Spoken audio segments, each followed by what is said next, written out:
National Assembly to expand legal framework to boost small and medium enterprises nationwide. The House is currently carrying our legislative action on the Innovation and Entrepreneurship Support Bill.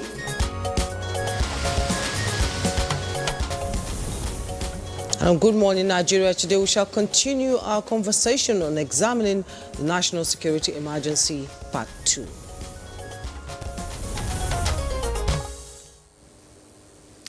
Nigeria is currently contending with national security emergency following acts of terrorism, banditry and criminality of abductions, which is threatening national security. Now, the perpetrators of these evil activities, investigators reveal, are Nigerians and their foreign collaborators who are pursuing different agendas.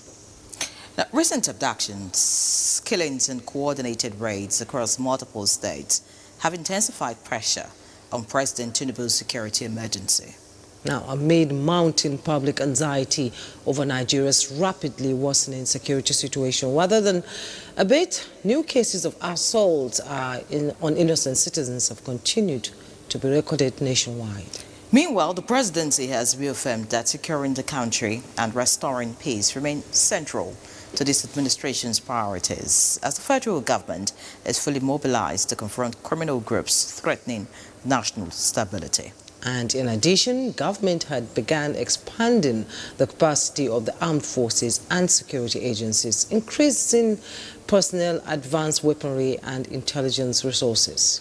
Indeed, the presidency is strengthening international engagement to counter false narratives, misrepresenting Nigeria's religious harmony and peaceful coexistence. It is on this note we welcome you to the program. Good morning, Nigeria. I'm Henry John. I'm Joma Yusuf. Thank you so much for joining us this Tuesday morning.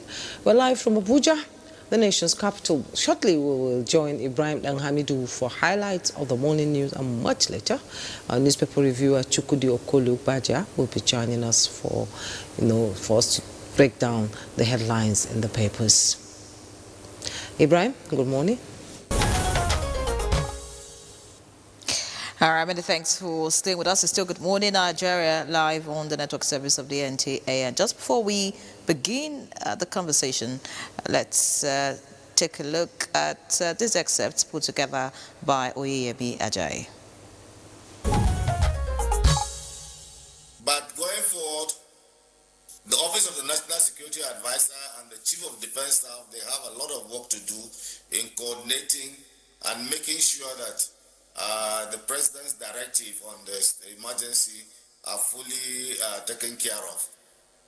One word about the forest guards. Yes, we did recommend at the National Defense College Alumni National Security Meeting, I think it was 2018, we came up and even called the forest guard people who said they had no scheme of service and the rest. And we did recommend for a proper forest guards like they have done now.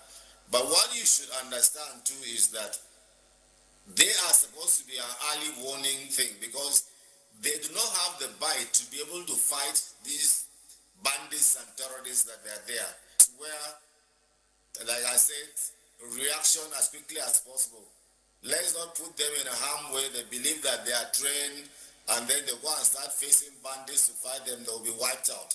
So I think we should be able to have they know their limitations. Fortunately, because the president did not declare a state of emergency, we can't say there is a timeline. Okay. And because it's a state of emergency in security and there are measures that the president mentioned, those measures are not time-bound. If we use, for instance, withdrawal of police personnel from VIPs, it's a bit ambiguous. The ones from VIPs have been withdrawn. What of the ones in organizations like NTA, like commercial banks, like oil companies? They are probably more than the ones with VIPs. So I think it's not very clear. There is need for follow-up determination. But what is even more important, I think, is for Nigerians to feel the urgency of the situation. Like we mentioned, the space needs to be dominated. And hopefully, to also plead with Mr. President, he should probably allow a select team of security experts, retired personnel, to give them audience, even if it's for 30 minutes. to hear an alternative view.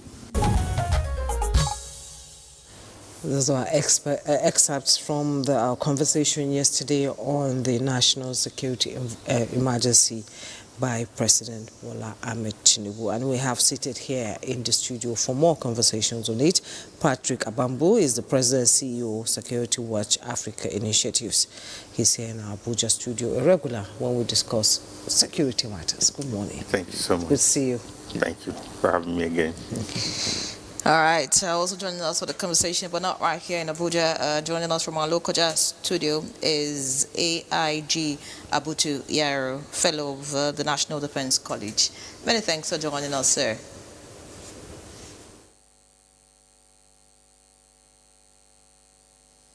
Thank you. Good morning. Thank you for having me. Also joining us for the conversation, he was with us yesterday, joining via Zoom, all the way from Jos, is General John Temlong, Pioneer Commander, Multinational Joint Task Force and Security Consultant. It's good to see you again this morning, sir. Thank you very much for having me. Good morning. It's an all-ladies affairs today. Hope it will be better than the men's on. Ladies Affairs, yeah, Mary is here with me this morning. And, you know, based on our conversation, I'm going to start with you, actually. Based on our conversation yesterday on the national security emergency, you know, there's a lot of misunderstanding, you know, on the concept itself. We've had a history of, you know, national security level emergency, though the government has not categorically, you know, always used the exact phrase national security emergency. It has always been a state of emergency, states and all that. Can you sort of break it down so that Nigerians can understand that there's indeed a difference between a state of emergency and the national security emergency, so that they can comprehend what it means and, you know, understand how it goes? Well, thank you very much, Jumai.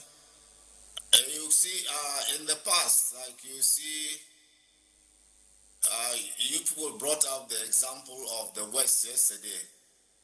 It's sometimes limited to an area. That was then the Western in the 1960s. It was Western Nigeria. That's where the state of emergency was declared in that area. Going fast forward, recently President Tinubu declared a state of emergency, and a governor was actually pulled out in Rivers State, and an administrator was appointed there. Now, in this case, it is the whole of the nation. It's a national security emergency for the whole country. You understand, and quite rightly too, that in every part of this country there have been security crises, there have been troops have been deployed. You have crisis in Zamfara, you have in the middle belt here, Plateau, Benue, Taraba, the northeast, the northwest, Kwara ringing up, Kogi down, going down to the west and south. So it's a whole nation that is actually engulfed in on this, either is terrorism, banditry, kidnapping, and all other criminal activities. So it's a comprehensive situation that the country is being dealt with now. So it's a whole national affair now, which means then that the government will bring out to bear all the national elements of state power to be able to defeat this threat. It's not just going to be a sectoral thing where you just limit it to a state or to a region. Like during the Jonathan's era, it was limited to the 3 states or so in the northeast. But in this case, it is the whole country that has been put on this security emergency. And like I said yesterday, anything that is an emergency is something that requires immediate attention. It's something that has actually gone out of the normal, and so it requires emergency. It requires immediate attention. So I think that's what the president has done, is to look at this thing comprehensively, so that you don't deal with it piecemeal. You see, these people are so fluid. I'll tell you. From my example, when I started dealing with them in the northeast, there in the Lake Chad Basin, some of them were able to filter back into, started coming down into the country. So President Obasanjo, when I briefed the National Security Council then, I tasked the then CDS to make sure that he put up a force to clean up those who have escaped into the country. And so also was the same thing I did told the Chadian authority and the Nigerian too, that some of those bad people have slipped back to join the population. So you must clean them up.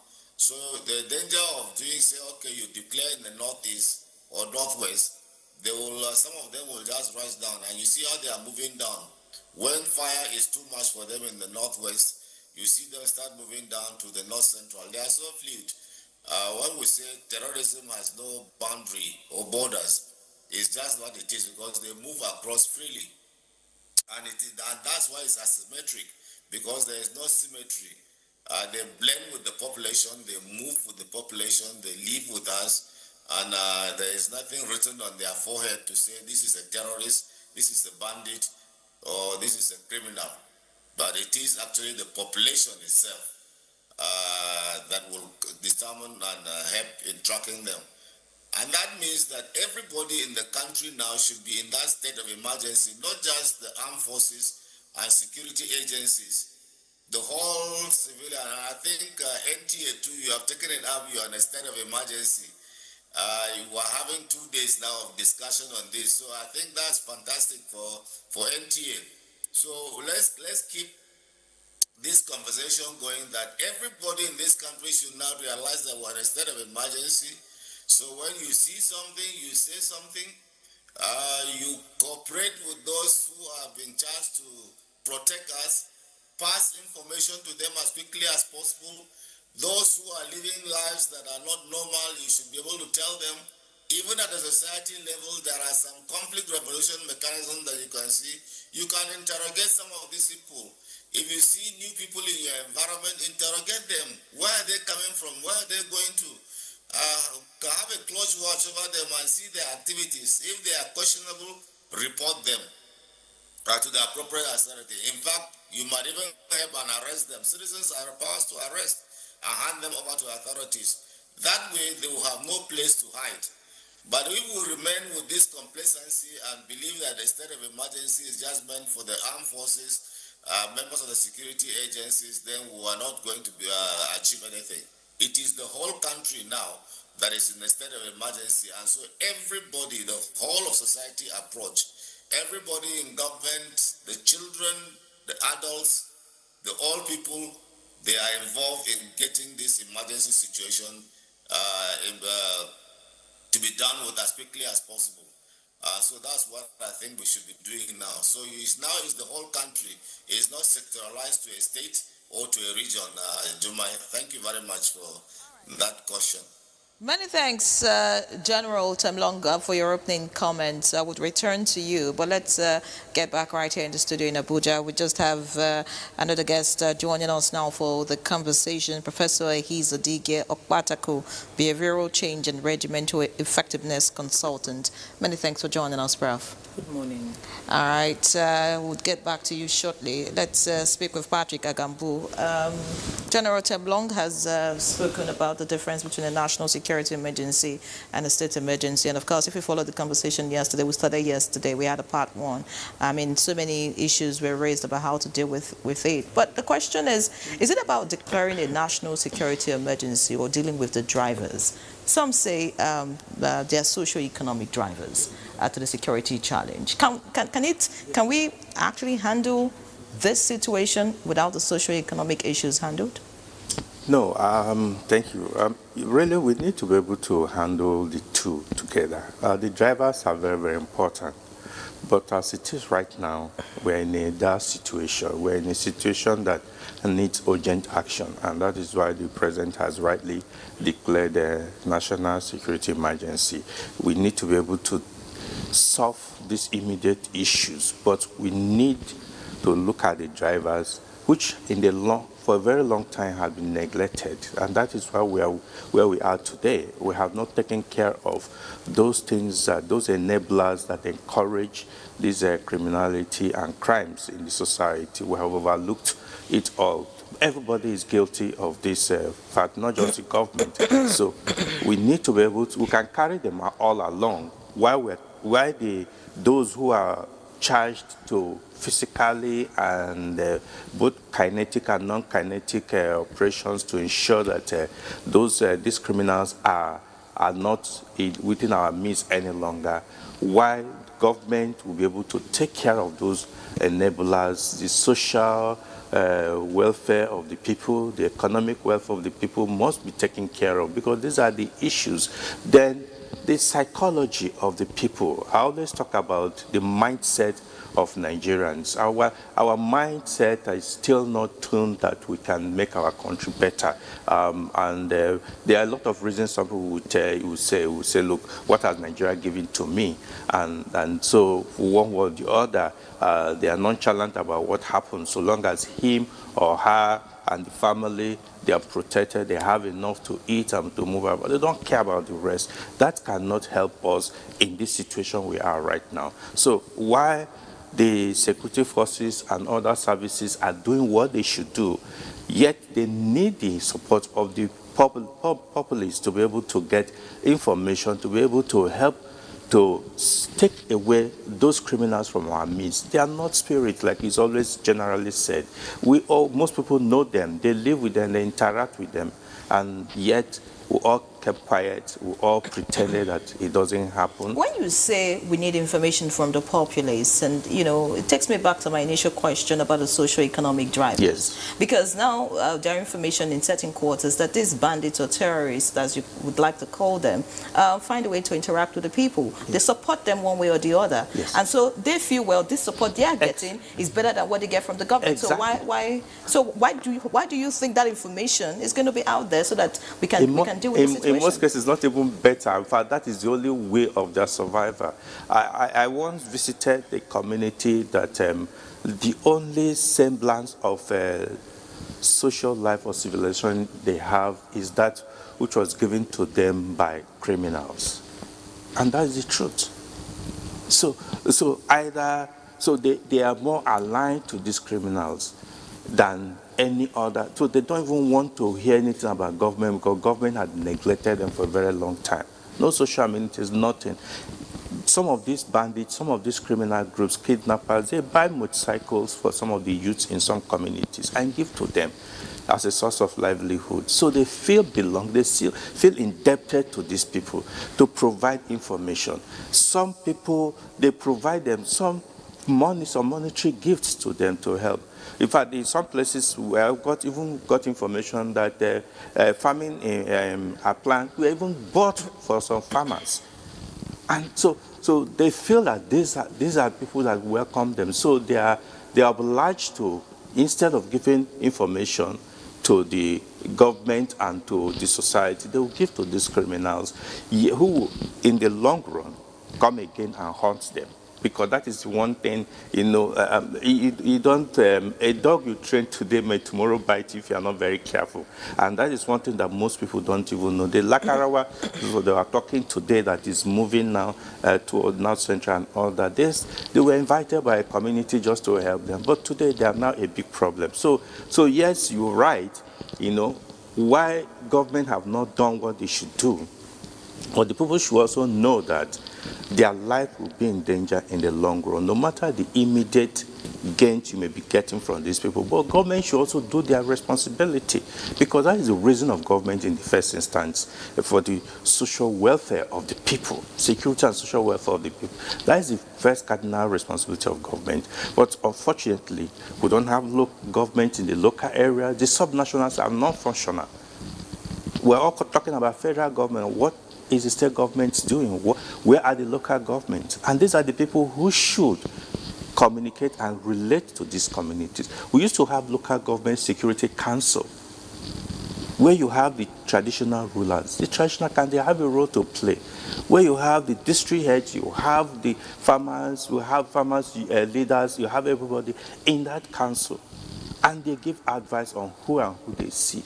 But today they are non-existent, because some people feel that I can appoint a local government caretaker chairman, or appoint somebody as a local government chairman and keep the money in my pocket and give him stamp stipends to be able to do whatever he wants to do. And that is the problem we're having. Even though the Supreme Court had given judgment that these people must be autonomous, there must be action, yet it's still not there. So we must do what is right in the first instance. Yeah, declaring national security emergency is good, but there are a lot of things that needs to be done, and I expect the president to put his foot down and get it sorted out. They expect the president to put his foot down and, get everything sorted out. When the local government got autonomy, most Nigerians felt that at least the people at the grassroots will feel the impact. But it's like, actually, from your experience, it's as if it's not working. And General Temlong that talked about, all society approaches, to be able to have a successful national security emergency and sort of curb the insurgents, attack on our local communities, killing and sacking them. We just saw in the papers what's happening in Kano. What's happening in Kano is yeah. Boko Haram after the first attempt. They resisted. But today, these people are coming from Katsina and creating problems. Creating a lot of problems, So it's a very alarming situation, we find ourselves. Let's bring in AIG Abuja into this conversation. It's in our local jazz studio. And I would like you to talk about how should, intelligence sharing, improve under this framework of national security emergencies. And could this declaration sort of in a special way, bring a balance or alter the balance between the civil military roles in internal security? How do we begin to co-opt that into our way of life in Nigeria and expecting, like we say, if you see something, say something, but how dangerous is it for you to see something and say something?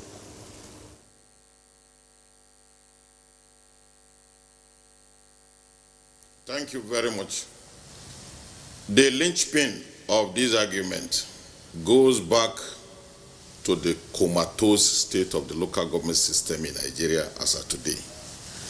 You can't have any intelligence gathering with respect to security without first creating a functional and enabled intelligence gathering in the local government. Crime is localized. Bandits, terrorists, they do not organize their system from the federal capital. They organize their system from the localities, from where they spread out, attack communities, and For that glitch, looks like there's a technical issue, but that will be solved. I'm sure we'll get AIG Abutuyaro back and he would respond to that question and many more questions that we'll have. Just let our viewers know that they can participate in this program by sending messages, SMS or WhatsApp messages to the number on the screen. We want to hear your feedback, your questions, comments, whatever it is that you have seen in your own community that you would like us to know. Let's return to the studio, and of course I'd like to get your professor with us here. Professor Okpataku. All right. Now, I mean, a lot of comments about what we should deal with. Just before the connection was lost with AIG, he was talking about the local government. Our guest here also spoke about, having our local communities involved in all of this. But talking about local communities, what about political actors in this? Because again, you hear stories of some of these security threats being politically motivated. And you ask, can our local communities actually deal with the challenge, even when you bring the socio-economic balance, which they require? What about the political actors who, in some cases, fear the security situation? Good morning. I would like to say this. When we talk about political actors, we have obvious and then overt and covert actors. So we have people who behind the scenes are kingmakers. The thing is this, when we talk about the motivation for them, it shows a very clear lack of patriotism. It shows a very selfish mindset. So when you talk about political actors, what are we referring to? Are we referring to the people in the state? Are we referring to people at the legislative level, because when you put all things being equal, you cannot separate them from the people. They come from the people. They are the people. So like Oga Patrick said, when you look at it, what is the mindset of those people? Why are they doing what they are doing? If you don't go down to the why, every what you throw at it will not work. Political actors, what is their motivation? If they are making money from it, can you ensure that you remove that process of reward so that it no longer becomes attractive for them? On what basis are we appointing some of these people? You know, he pointed out something. He said some of them will be selected as caretaker, given stipends and put in all those sort of positions. The truth of the matter is this: if the motivation for occupying a position is not the responsibilities but only the benefits, the method of leadership will definitely be very self-serving. So I would like to throw that out there. When we talk about political actors, in Nigeria, people have different motivations for getting into politics. If you do not understand that, then you assume all of them are of the same mindset, which is to bear responsibility, take care of the people, and do people-centered and people-centric activities and policies. So let me just put that out there. The second thing I would like to say is, riding on the concept of political actors, 774 local government chairmen in this country, and at that level we have what is called councillors. What are they doing? You see, if they said if the purpose of something is not known, the abuse is inevitable. When you have councillors in all these local governments, and a lot of them are not even resident in the local governments that they are supposed to be leading, and their only aim is for the next election to come so that they can move up, as it were, in the food chain, then you now have people who do not care. There's a lot of apathy. When he spoke about mindset, and when even Madam Jumai said it earlier on, we have to understand that the average Nigerian needs a total overhaul in terms of mentality and reorientation.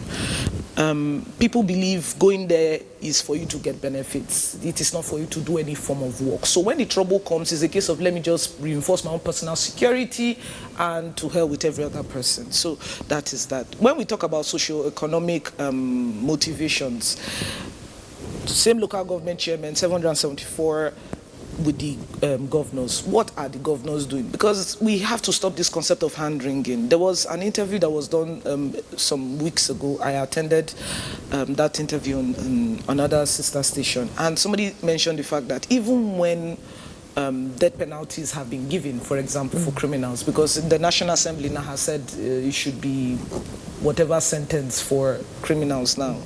The fact that it has now been criminalized, and we were coddling the problem before.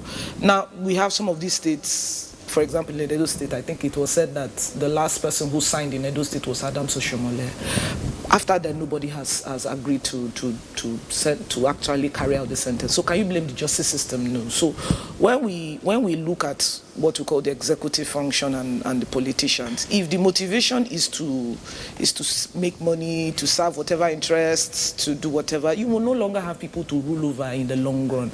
So the mentality has to be stated that if you are saying I am safe and my house is good and every other person's own is on fire, sooner or later that fire can spread to your own and then nobody can save you. So they need to have a buy-in, not only a buy-in, they need to understand the consequences of allowing all these things to fester.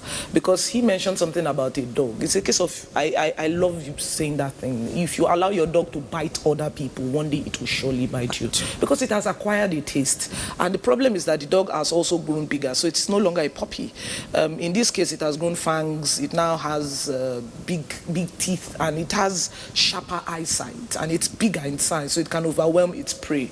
We must understand that the concept of dining with the devil with a long spoon, oftentimes the devil can knock that spoon and you fall into the same soup that you think you are safely taking nourishment from. So at the end of the day, these people need to be brought to a common consent or a consensus about the impact of this thing, both short and long term, and understand that concern me is not part of the equation. Sooner or later it will concern you, and oftentimes it often has terrible consequences. So security is everybody's business. He said something earlier on about it being everybody's approach. The local communities, more law enforcement and civilian engagement needs to be done, because if the communities do not understand, like he said, they providing that motorcycle and farm implement for you today, tomorrow they will tax you, and if you do not pay, you will play very badly and have horrible consequences.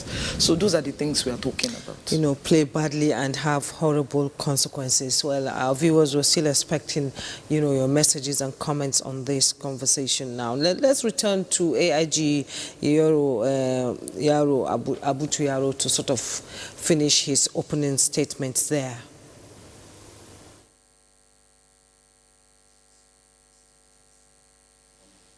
Like I was saying before the interlude,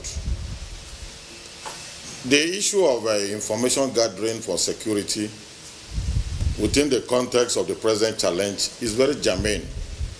However, the existing structure of governance within the country, particularly at the local government level, does not encourage that. And that is a critical gap that the terrorists, criminals, and bandits are festering on. As you're all aware, the Supreme Court made it very, very clear that local government remains financially autonomous and administratively autonomous in major ways than we can imagine. Despite the presidential intervention or proclamation to reinforce this judgment, what we see on the ground is opposite. And I think from the insight of practical experience and the need for beefing up national security, in my view, excuse me, it is important at this point that the 772 local government chairmen in Nigeria should be invited for consultative dialogue with the National Security Advisor so that they can bear to him and share issues and situations, the dynamics of what is on the ground does not encourage the flow of any information. Most of the local government areas in this country and in most states, the so-called fund that's supposed to be accruable to them as per from the federal treasury does not really get there. And in the absence of funding, how do you coordinate security vigilance, information management, and etc.? That is one flank. Excuse me. The second flank is that within the context of the national security emergency, it is not just a mere situation that requires only the federal government taking one or two actions. It requires that all the tiers of government in Nigeria supposed to have a concurrent security emergency declaration and action. In absence of that concurrence, the presidential declaration and initiative and effort in this direction may be seriously challenged or may not get the ultimate result. In my view, therefore, it is absolutely necessary that local government chairmen should have an interactive forum with the National Security Advisor in respect of the practicalization of this emergency. Ditto for state governors. And while the federal government is making effort at the federal level to ensure that many actions are taken, concurrent action by these other tiers of government is very key. It will leave them in the limbo. Whatever design and action we initiate at the federal level may not really get to the root of the matter. Thirdly, within the context of the emergency in the country, it is necessary for us to realize one thing. Whereas security is said to be all-purpose vehicle, is security to be said to encompass all action. But the undeniable fact is that government is the lead agent in providing security in any country. Government being the lead agent in this respect connotes actions of state government, actions of local government, and actions of federal government. While at the moment the federal government is proactively initiating, activating, and coordinating many activities, that tempo is still lacking at the subnational and at the grassroots level.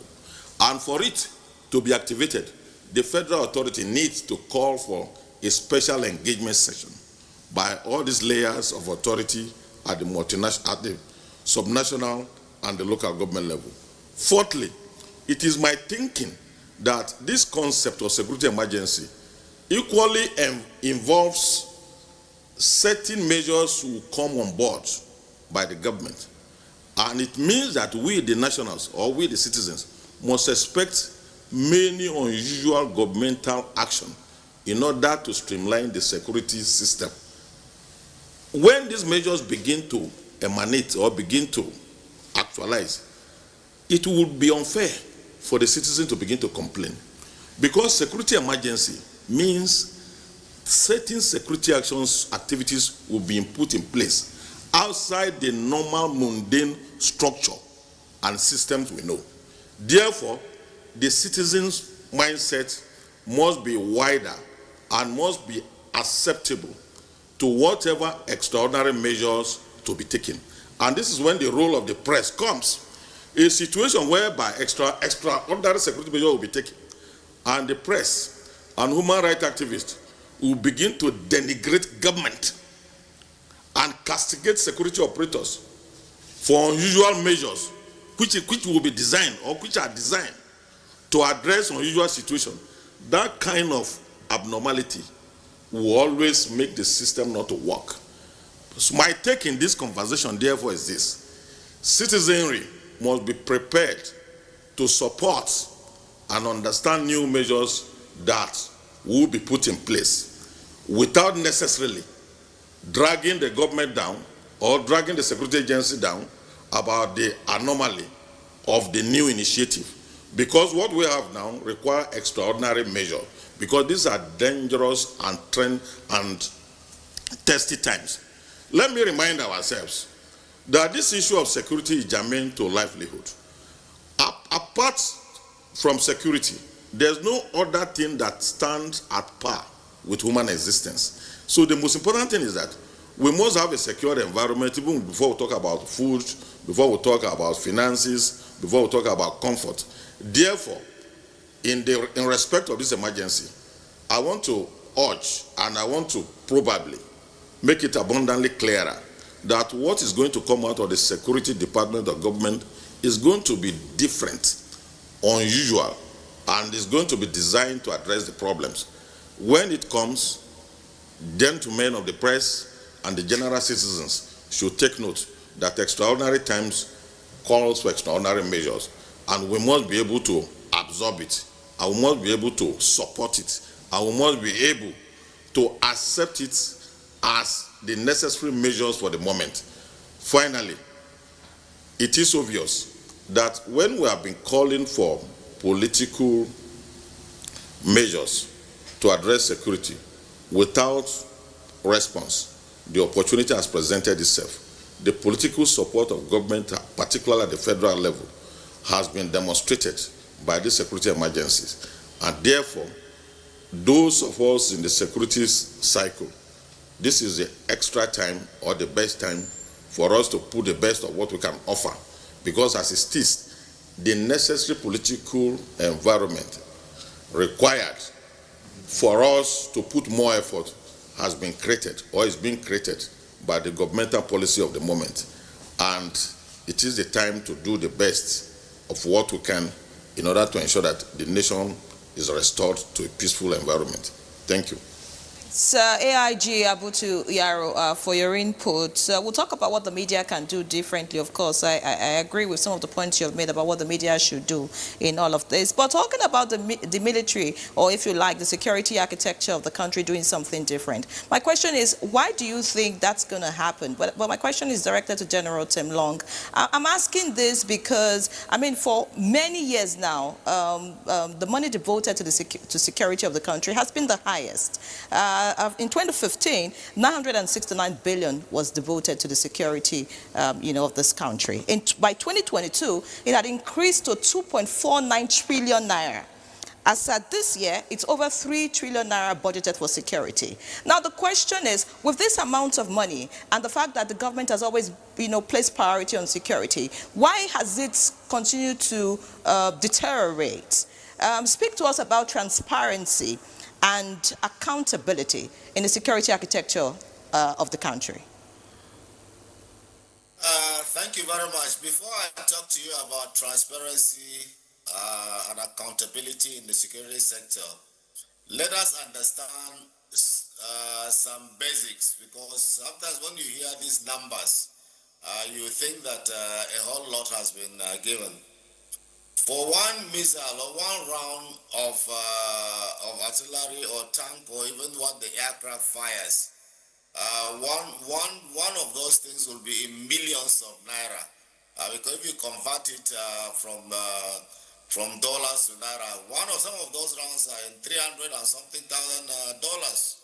So you see, when you start talking of those numbers, people might not understand. The tires of the MRAP or the armored vehicles that they use, one tire goes in millions. So when you are driving them off country, you can lose 2, 3, 4, 5 tires in a day, or even more than from one unit or sub-unit. So these are some of the things you have to look at when we are not talking about the increase in this thing. Those things are not bought off the shelf in naira; they are bought in dollars. Be that as it may, the strategy that has been adopted by the government is not just a kinetic strategy that you're talking about, just military. And so why you see it deteriorating is because the soft power component, and that's what even yesterday we talked about, today you have from Abuja has talked about, is that the states and local governments themselves are not doing enough for them to be able to cope up with what the kinetic are doing. The good example given in the studios there is that these terrorists and bandits understand that the government has failed to provide certain basics to the people. In fact, some of them sponsor their traditional rulers across.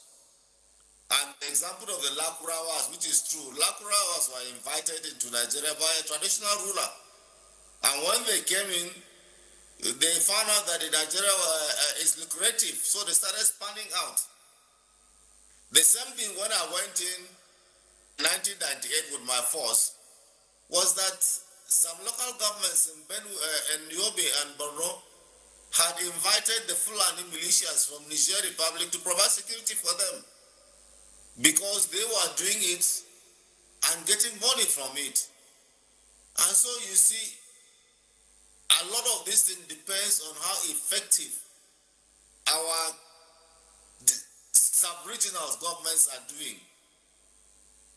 The local governments, like I rightly pointed out, I'm afraid they are not doing anything. Even if the National Security Advisor calls them in today, a lot of them lack even the political will, a lot of them even lack the legitimacy, and a lot of them lack even the capacity to carry out of them as local governments, because they were just wanted. Not that they came out like the Prof said, with a motive to serve the people. Some were errand boys of some of these governors and the rest that have been appointed there, because what you have in terms of election with the State Electoral Commission are not elections, because it's just write reports and go and announce. Because all of them, all the states, the chairmen are 24% from the party that is in power. So those are appointed people. So you see, they are not even prepared to serve. They are just there being accountable to the governors. Now, so when you talk about measurables of the amount of money that you give, it becomes so difficult. Look at what the governor of Borno is doing. He is doing, the 9 kinetic efforts are so visible that you can see the human being citizens are now getting to accept that government is theirs. And that is what is alienating the citizens from the terrorists.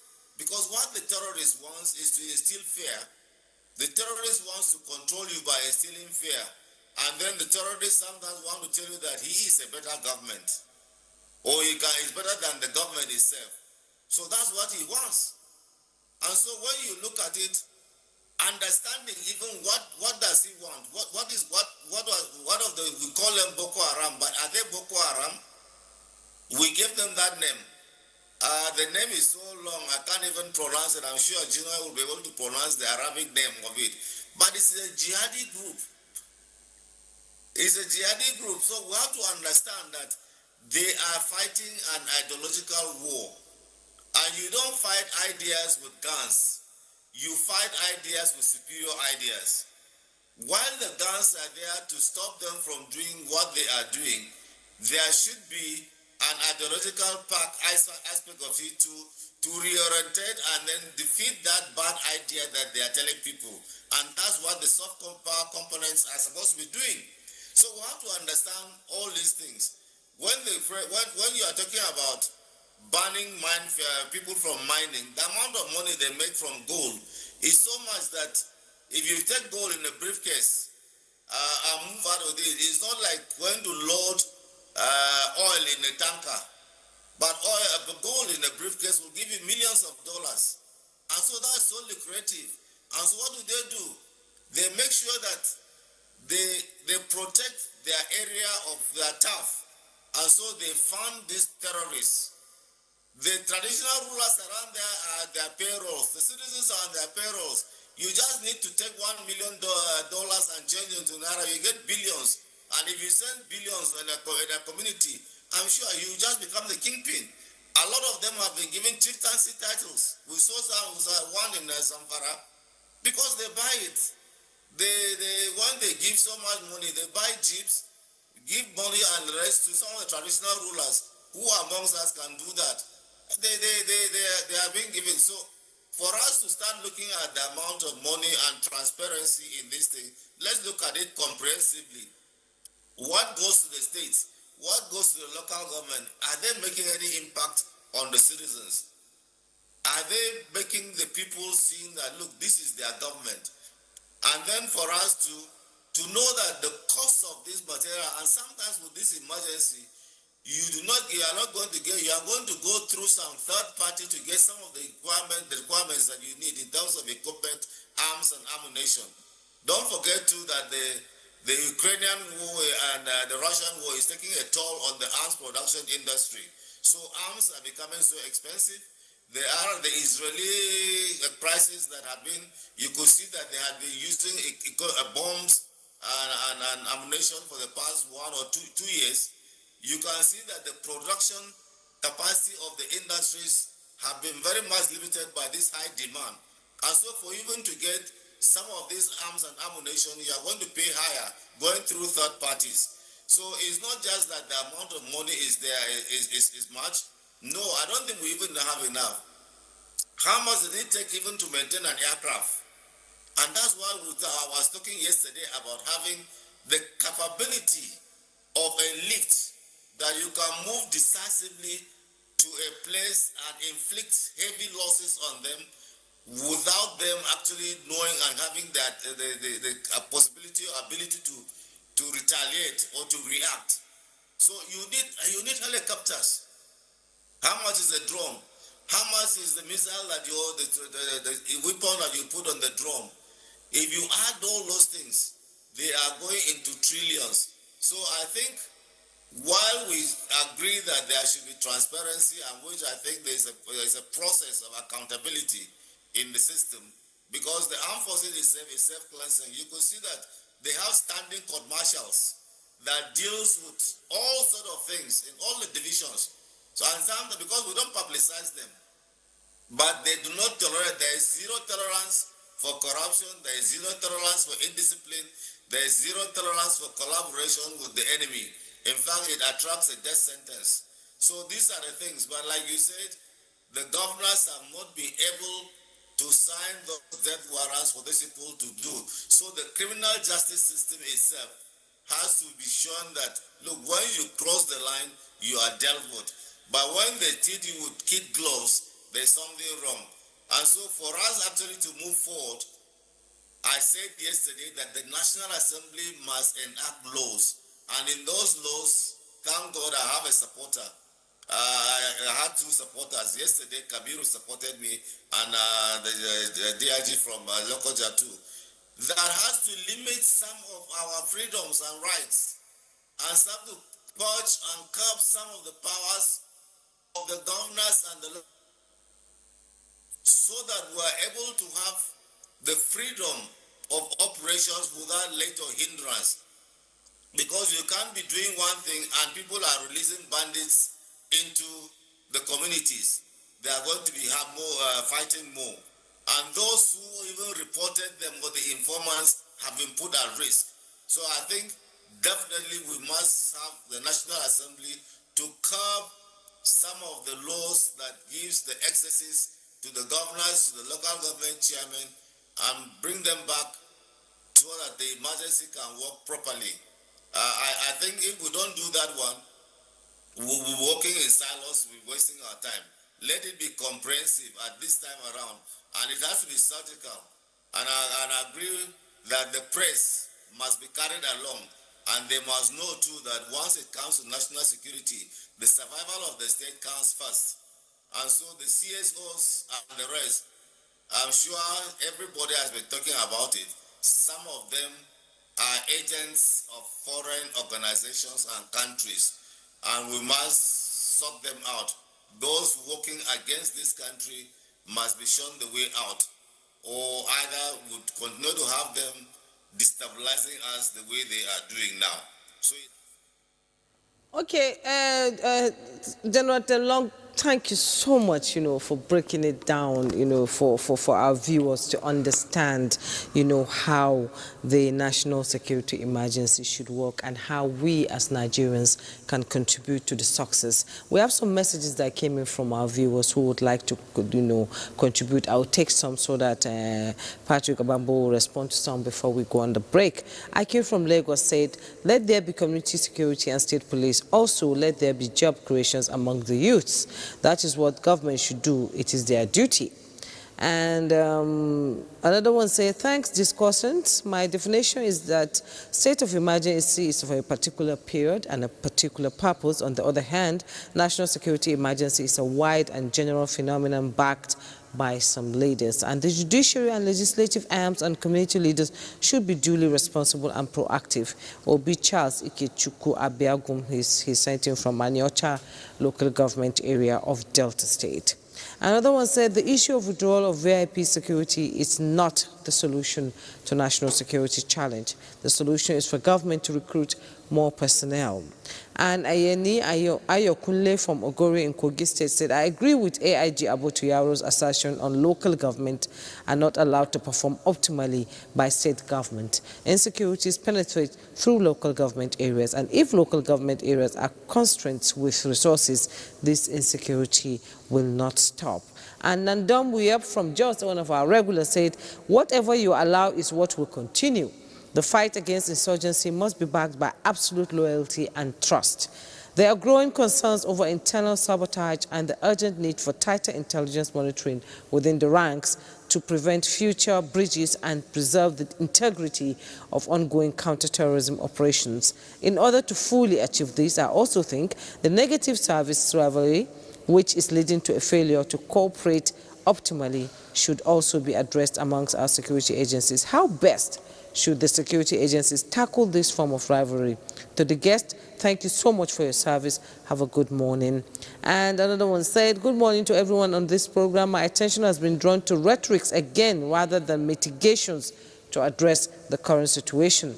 At this moment, Nigerians are aware of the problems that is being in the know of the sources of threats, location of the threats, lack of commitment, internal sabotage, intelligence is robust, etc. Therefore, what are the committed and practical reactions by every Nigerian? Government in sense of common goal to restore peace, security, and safeguard corporate existence of this country. Please let us walk the talk. Hassan writes. Patrick, we all have agreed that it should start from the local government itself, the subnationals. And every month we see FAC releasing money, including security votes. And most of us begin to wonder, where are the security votes going to? But before you respond to that, we'll take a break. We'll be right back. Let us jointly build a prosperous Nigeria. And we're back here, and our conversation is on the national security emergency. Our guest has seated here in the studio. Before you answer the question I asked you and then respond to some of the... Another one came in. Let's just take it before Inyere takes our own. He said, very important steps to combat or fight this war against terrorists, bandits, etc. are, 1, to expose and arrest and prosecute their sponsors, strengthen our laws to carry death sentences, and pay local government areas their allocations directly to the local government areas for them to have funds to mobilize at that level through local intelligence, and the chairman held accountable. This from Tom D. from Zonkwa. Mr. Patrick. Yeah, thank you. Just like one of the respondents that just say about Nigerians have spoken so much. In fact, I commend NTF so well for taking the lead in terms of drawing attention on this issue to Nigerians and to the government.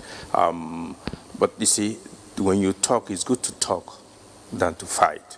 It's good to express it than to keep quiet and act otherwise. And that is one thing that psychologists like him will always tell you, that give opportunity for people to talk. But you have to talk responsibly. That is one issue that is also very important to note, because freedom of speech is allowed, but freedom after speech may be question mark, depending on what you say. So in this regard, based on some of the things I can pick out from there, some have talked about the issue about cleansing within the security system in terms of sabotage, internal sabotage and all that. And that is true. And I agree with General Tamlong, because having worked closely with the armed forces and the police, I know that there are always internal ways of cleaning these issues, and which is always being carried out. Once it's being pointed out, then I'll tell you that the system will bring and discipline them effectively. They may not make noise about it, they may not say it, but it's being done on a daily basis. But you see, what are the people who will recruit into the system itself is an issue that is very, very important for us to know. And that's why I've a bit called for caution when the president said, listen, police should go and recruit more. From the society. We talked about a lot of unemployment, but how many of these people are ready to actually serve? And she pointed out the point about the motives of some people who want to go into public service. Some are there because they don't have anything else to do. Let me go into police, let me go into the security sectors and make money and seek revenge and do a lot of things. So their output will actually not be good enough. So, and that is one thing we need to be very, very careful with in terms of instead of solving the problem. When you recruit this way, instead of solving the problem, you are creating more internal problem that will be difficult to solve. And that is where I will call for caution in terms of the recruitment system. As the president has called in the national security emergency, he talked about. Then he talked about funding and in terms of the need for transparency, which is very, very important because there is scarce resources, because again, Jonathan Long has said it. I am very close with the Southern Africa Armed Forces, and I can tell you, Southern Africa, for instance, South Africa in itself is at peace. They are not at work like we are, but their budget is far, far, far more than ours. Far, far more than ours. And in fact, at a point, they were looking for on ways to give us some of their ammunitions that have not been used for some times and all that, and because they keep on replenishing. We need to actually spend more, but this time around, not just buy for buying sake, but we need to be able to be direct in what is needful, what our society can need. Some of the equipment we have, we're having some limitations in terms of usage. That's another challenge we're having. Either the environment, people talk about drones. Some of all these drones, are they manufactured for the temperate region that we're using, because they will get malfunction. I've seen where a drone was actually set out on a mission, but the heat was actually too much, and it couldn't get to the destination and exploded halfway and created some collateral damage. That is another factor we need to, because we're not manufacturing satisfaction yet. So there are a lot of things we need to be able to look into. In the security sector, when we talk about even the fundings that have been announced, one thing we should bear in mind is that what is actually disbursed is different from what is being appropriated most times. Sometimes it's not even performed up to 40%. And that is one thing that we need to do internal diligence in terms of disbursement in all these issues. And talked about third-party purchases, which is a big problem. We need to be able to improve our industrialization system. But to also improve our industrialization, there are some infrastructure that needs to be done. The DICON is trying, but they cannot do more than they are doing now, because we need a very functional steel systems and a lot of things if we must be self-sufficient. If you're not self-sufficient, you can't execute this kind of war we are having effectively. South Africa, I use this as an example because they are doing theirs. Most of the equipment, they manufacture it there because it's industrialized. They have everything they can use, only source out some little. We have 12 Tucano fighter jets parked there in Kainji Dam. What are they doing, Kainji? What are they doing? We cannot effectively use them across the nation apart from the Northeast. Why? Because there's limitation in usage. You talked about recruitment, and that leads me to this question. Do you think that recruiting repentant actors who, state actors, that's non-state actors, right? Talking about whether militants, whether Boko Haram, whether terrorists, recruiting them into our security agencies, is that a wise It's not a wise thing, and I can tell you that it's not being done. Nobody's recruiting any repentant. A lot of people have said it. Is there in the general public belief that repentant Boko Haram people are being recruited into the armed forces? That is not true. It's not done. So how do we profile individuals who come forward to, want to get engaged in the security agencies? Beautiful. That is where the issue comes. You see, Nigeria, we have a lot of challenge in terms of issue of this profiling because there are no database. You can't. Someone commits a crime somewhere, you can't actually find out because he goes somewhere else. We change dwelling place accommodation without even a lot of things. It inhibits this issue of profiling properly. We can see that before we get all these things, our national crime database or even our national database must be active and functional. That when you punch a button or type a name, you can see everything about that person.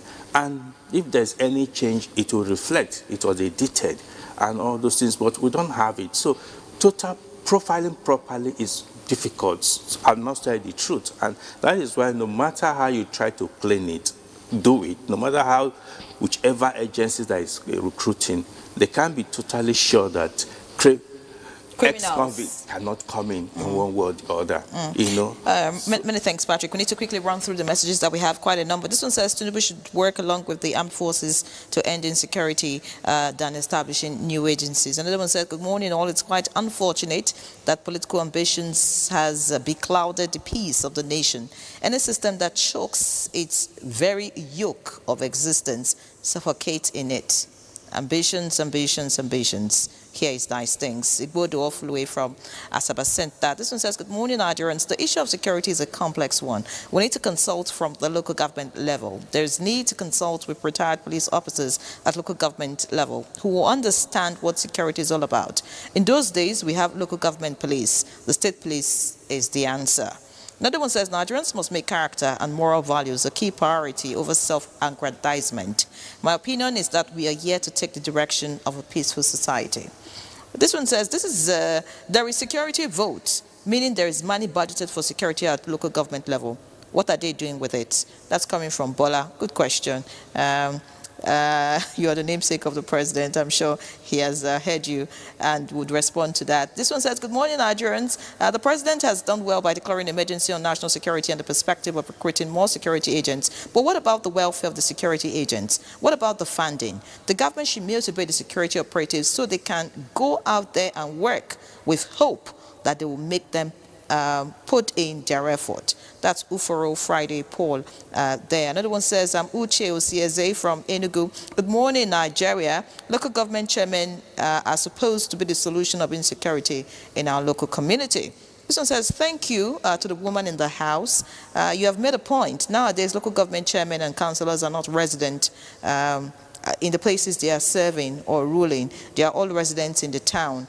Thank you all. I'm Paul Agu from Ebonyi. This one says, good morning, Nigeria. I want to express my appreciation to NTA for addressing this important topic on national security, both yesterday and today. This issue requires strong and genuine political commitment. As the General rightly explained, we have allowed too much freedom for individuals who should either be facing justice or serving appropriate sentences. We cannot continue to ignore actions that undermine the security of our nation, our armed forces, and our place. Samuel Adamu Joshua from Lagos sent that, and he says, thank you, NTA. Thank you, too, for your message. And, of course... Before you go to her, I have one that came in. He said, in my opinion, I suggest that the full local government autonomy as proclaimed by the Supreme Court must be implemented. I will also suggest that each local government must be provided with military personnel like the Army and Air Force of not less than 100 personnel each. I am Alhaji Saliu Chado in Bidda, Niger State. Go ahead. All right. I'd like to get back to Prof. I mean, while we have this conversation, earlier when EIG Abutiaro spoke, he talked about how the media should report all of this. I agree that, yes, the media has a critical role in all of this so that you don't cause panic, and, of course, you do not make it look like the enemies are winning over the state and all. But speak to us about how we can deal with this fight and not carry out some human rights abuses. How do you think we can handle this such that those who know nothing about the insecurity do not bear the brunt of some of the actions? Non-kinetic approach, I think that's Non-kinetic approach, stakeholder management, civilian-military relations, civilian-military corporations, law enforcement, because I like to call it law enforcement now, because we have paramilitary and then we also have the police who are not military but all work together for the protection of Nigeria. We need to have a strategic plan that is cohesive and has very clear terms of engagement for each component of the system. The problem we have in this country is everybody wants to do everybody's job and nobody wants to do what they feel makes them uncomfortable. What do I mean? At the local level, the politician does not want to get himself involved in talking about security issues as much as possible because he believes that it may truncate his capacity to be popular amongst his political followers. The people go, it's none of my business. I don't know, can you remember the sticker on vehicles some years ago? It said, waiting concern myself. There was one that was there, the people put it, and it served as a source of humor. But when we look at the fact that, like he said earlier on, he talked about silos, when everybody feels it's not my business, my concern no day, and then there's a lot of apathy.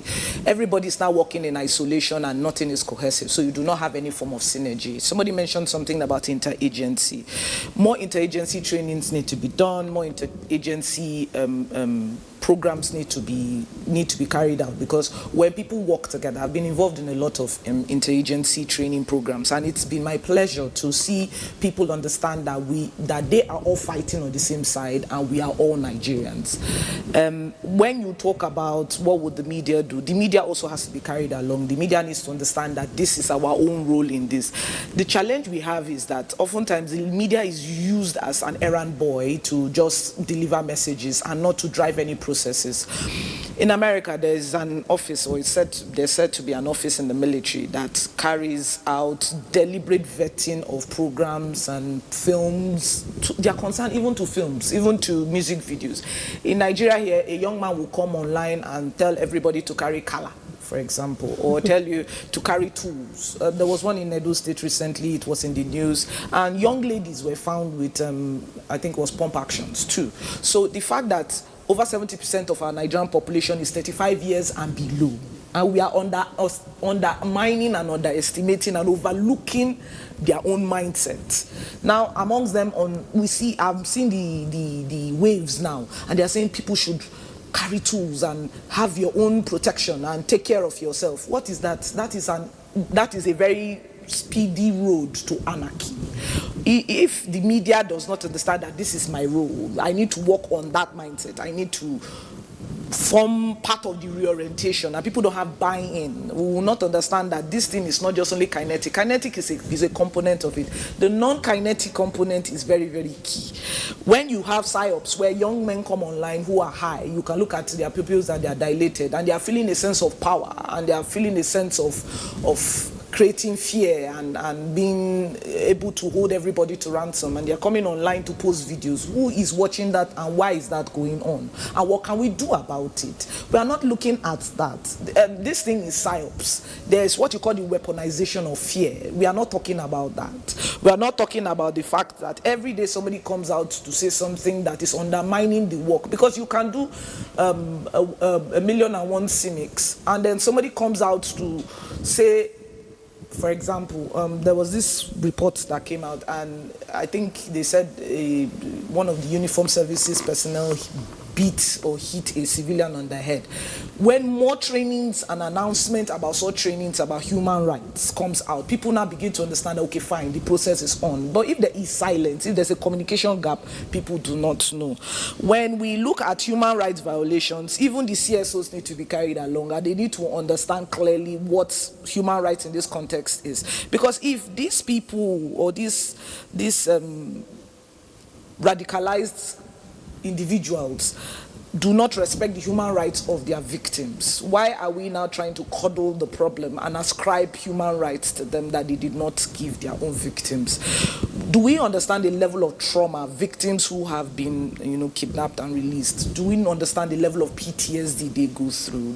Do we understand what happens to their immediate family and even their community? Fear spreads. There's a sense of imbalance. There's a sense of heightened insecurity. So when we talk about human rights, it goes beyond, okay, they injured somebody or somebody was given some level of injustice. We need to make it very clear. We need to spell it out. The scope needs to be there. That's why when I talk about a strategic plan, it has to be very clear, and it has to cut across. Everybody needs to know clearly what their role is and their level of impact, and also have KPIs and also have deadlines. Because if you leave things to vagueness, people will just say, okay, I assume it's supposed to be you. You say it's supposed to be you. It's supposed to be. And at the end of the day, they said everybody's business is nobody's business in this context. So everybody needs to understand that this label has been attached to you. This is what you need to do. When we talk about human rights, oftentimes human rights are truncated by these criminals or these people when they are under the influence of all sorts of narcotics. Every day there was a drug bust that happened in Lagos recently, and somebody saw a factory in a residential area, and it was a lady that was running it, and she was creating these mixes where you have ketamine, you can have things like cocaine in it, you have tramadol. So it's like all the principalities are gathered, and you put it inside one thing, and then the person drinks it and he carries a weapon. And he's a young man who is trying to assert himself in society and has been radicalized. When we talk about these things, we are not talking about religious leaders. They need to be engaged more in understanding what is going on right under their noses. Because even in schools, in places where they say where two or more are gathered, so many things can be happening right under their care. And we are not looking at all these things, because there is a conveyor belt that moves these people from one place to the other. What do I mean in terms of their mentality and their mindset?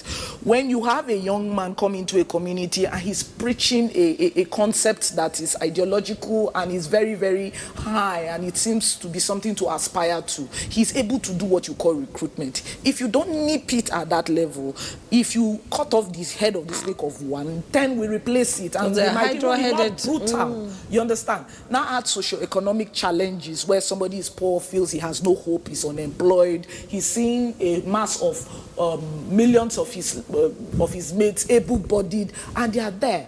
What are we doing to ensure that at that process they are not even radicalized in the first place? Okay, they are not even radicalized.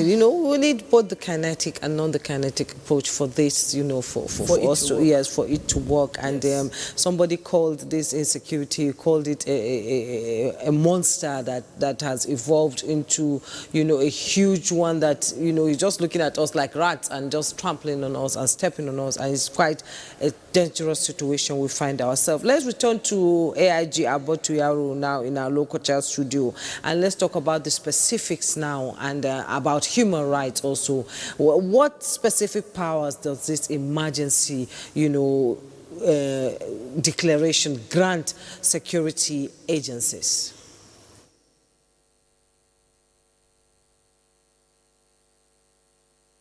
Very much. For purposes of civic education and enlightenment of all of us Nigerians, we must take cognizance of the following factors. When the president declared national security emergency, the implication is total. In practice, it connotes that security measures and security agents will initiate many different actions. That is to say, necessary actions will override due process. Necessary action is going to override due process. Nigerians and the listening public must take note of that. It's just like when you declare political emergency. When you declare political emergency, it connotes that due process or political administration will be in abeyance, and necessary political action to stabilize and safeguard the polity or the state will come into action. In this respect, therefore, due process will take a backseat over necessary process.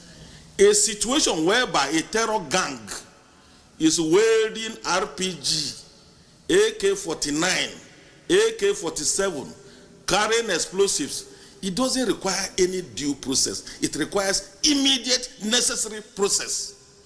The same doctrine is applicable to persons and entities who are collaborators, who are counselors, who are facilitators, and who, of course, provide enabling environment for these vices to take place. They should take cognizance of what we are saying, and they should take note of the implication.